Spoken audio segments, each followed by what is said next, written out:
Nabila sebagai Chandra Kirana. Saya Najibah Sabina Nurjana sebagai Dewi Galuh. Saya Tika Siti Fadila sebagai Nenek Desa. Saya Denisa Nurjana sebagai Nenek Sihir. Saya Faisal Hadian Rizky sebagai Raja Kota Marta dan kakek. Saya Ilham Mudara sebagai Nenek Kertapati. Saya Faisal sebagai Dan ada satu lagi rekan kita yaitu Dina Nuristia Oktaviani sebagai narator. Selamat menyaksikan. Dahulu kala, di sebuah kerajaan makmur bernama Kerajaan Daha, hiduplah seorang raja bijaksana bernama Kertamarta bersama kedua putrinya. Putri-putriku, kemarilah.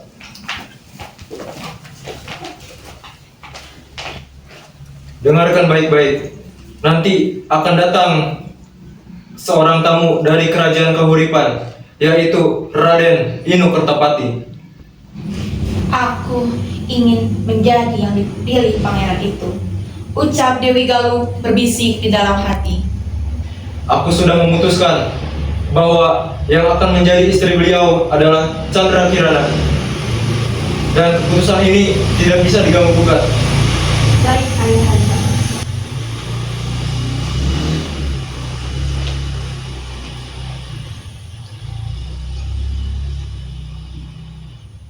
Terima kasih ayah, aku akan berusaha menjadi putri yang pantas.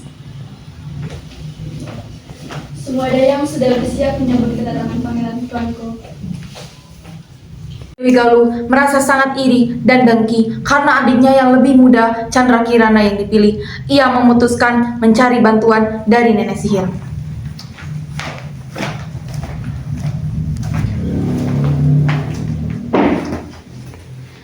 Nenek, bantulah aku. Tolong buat saudara perempuanku menderita supaya dia tidak jadi menikah dengan Raden Inu.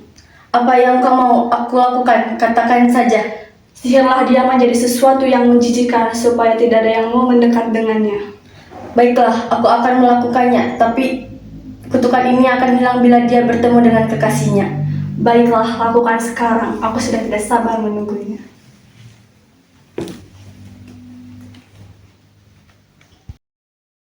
Suatu pagi, Chandra Kirana berjalan-jalan sendirian di taman istana. Ia tampak bahagia dan tidak tahu bahwa kakaknya, Dewi Galuh, sedang merencanakan kejahatan bersama nenek sihir. Betapa indahnya pagi hari ini. Semoga semua orang di istana bahagia seperti hari ini. Itu dia nenek, Chandra Kirana, orang yang membuatku tidak jadi menikah dengan Raden Inu. Tenang saja, aku akan menolongmu.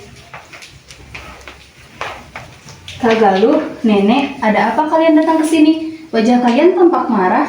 Jangan pura-pura tidak tahu. Kau sudah merebut perhatian ayah dan pangeran. Sekarang rasakan akibatnya. Kak, aku tidak pernah bermaksud seperti itu. Aku hanya menuruti perintah ayah. Cukup, rasakan akibatnya.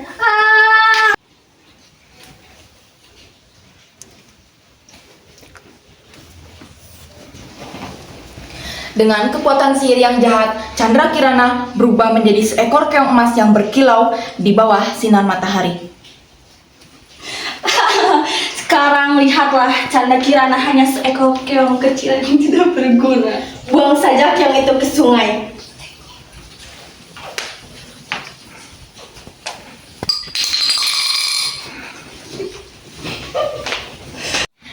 Keong emas kecil itu terbawa arus sungai, meninggalkannya istana dan kehidupan bahagianya. Namun, takdir sudah menyiapkan kejutan lain untuknya.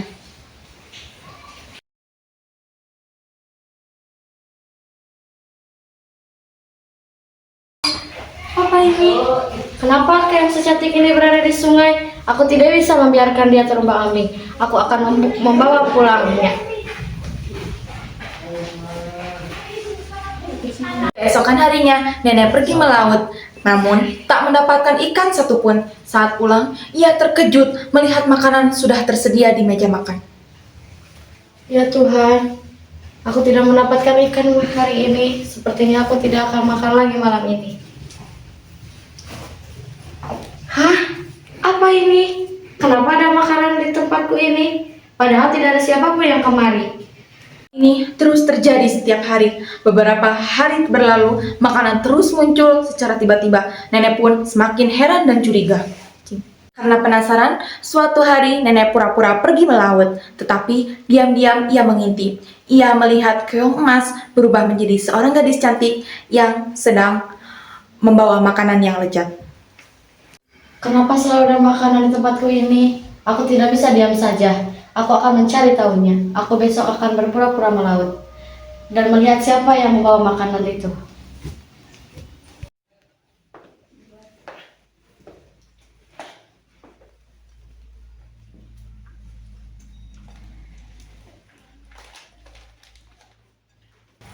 Siapakah engkau, hai gadis cantik? Dari mana asalmu? Aku adalah Chandra Kirana, putri kerajaan Daha, yang dikutuk oleh saudaraku karena rasa iri.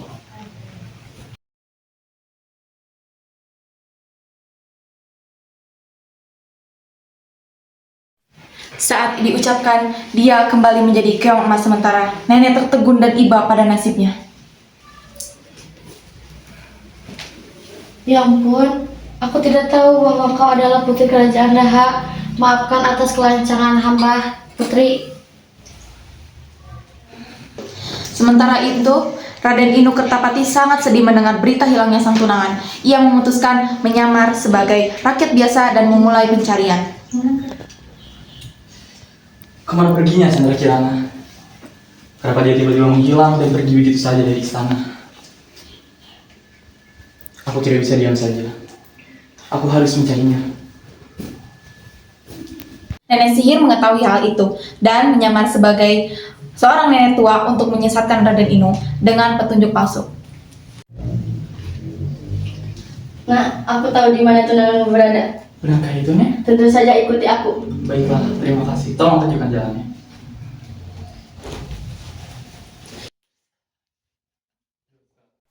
Di perjalanan, Raden Inu bertemu seorang kakek yang sedang lapar. Dengan hati yang baik, ia memberinya makanan.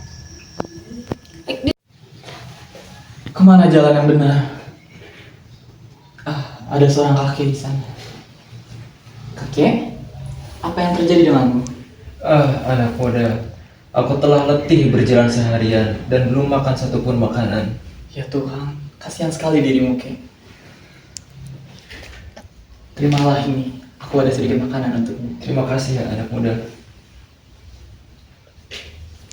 Ternyata kakek itu orang yang bijak dan ia menyadari bahwa nenek tua tadi adalah penyihir yang menyesatkan. Anakku, jangan terus mengikuti nenek tua itu. Dia bukan siapa-siapa. Ikutilah aliran sungai. Dan di situ kau akan menemukan sebuah desa dadapan. Benarkah itu, Kek? Tentu saja. Aku tidak tahu tentang hal itu. Terima kasih, Kek, telah memberikan jalannya untukku. Ya. Aku akan melanjutkan perjalanan mulai dari sana. Berhari-hari berjalan, Raden Inu sampai di desa dadapan. Karena lelah dan haus, ia menghampiri sebuah gubuk untuk meminta air. Apakah masih jauh jalan ke desa dadapan? Mungkin sebelah sana adanya. Aku akan meminta air di sana. Ia kaget ketika melihat Chandra Kirana sedang berada di depan gubuk tersebut.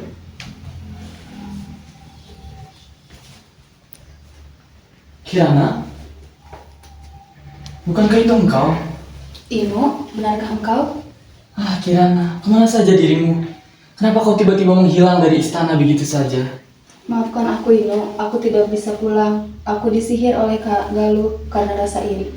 Apakah itu benar? Benar Inu. Bertemu, kutukan yang mengubah Chandra Kirana menjadi keong emas pun hilang sepenuhnya. Mereka bersatu kembali dan sang nenek desa diperkenalkan kepada Raden Inu.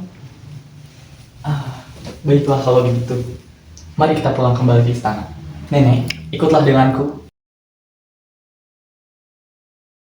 Marta sangat terkejut melihat putri bungsunya telah kembali. Chandra Kirana, anakku. Dari mana saja kau selama ini? Ayah sangat mengkhawatirkanmu, nak. Ayahanda, maafkan Kirana yang tak bisa pulang. Aku disihir oleh Kak Galuh karena rasa iri. Apa? Benarkah itu, Dewi? Hamba melihat Putri Galuh bersama wanita tua mencurigakan tuanku. Hamba takut mengatakannya. Ayah, Ayah ampuni aku. Aku hanya iri dan tidak sengaja, Ayah. Cukup! Kau telah berbuat jahat pada saudaramu sendiri. Mulai hari ini, aku mengusirmu dari istana. Pergilah! Tidak, Ayah. Ayah ampuni aku, Ayah. Setelah Dewi Galuh diusir, suasana kerajaan menjadi kembali damai. Raja Kertamarta, Chandra Kirana, dan Raden Inu, Dedele, nenek desa yang menolong Chandra Kirana juga hadir di istana. Chandra Kirana, ayah bersyukur kau telah kembali. Terima kasih juga Raden Inu. Terima kasih kembali Paduka. Ini semua atas bantuan nenek yang telah menolong Chandra Kirana selama ini. Nenek, terima kasih. Mulai hari ini kau boleh tinggal di istana. Terima kasih Tuan, saya bahagia melihat kalian bisa bersama lagi. Terima kasih ayah, terima kasih nenek. Aku sangat bersyukur. Itu, Chandra Kirana dan Raden Inu hidup bahagia bersama raja dan nenek desa. Kerajaan Daha pun kembali damai selamanya. Mereka hidup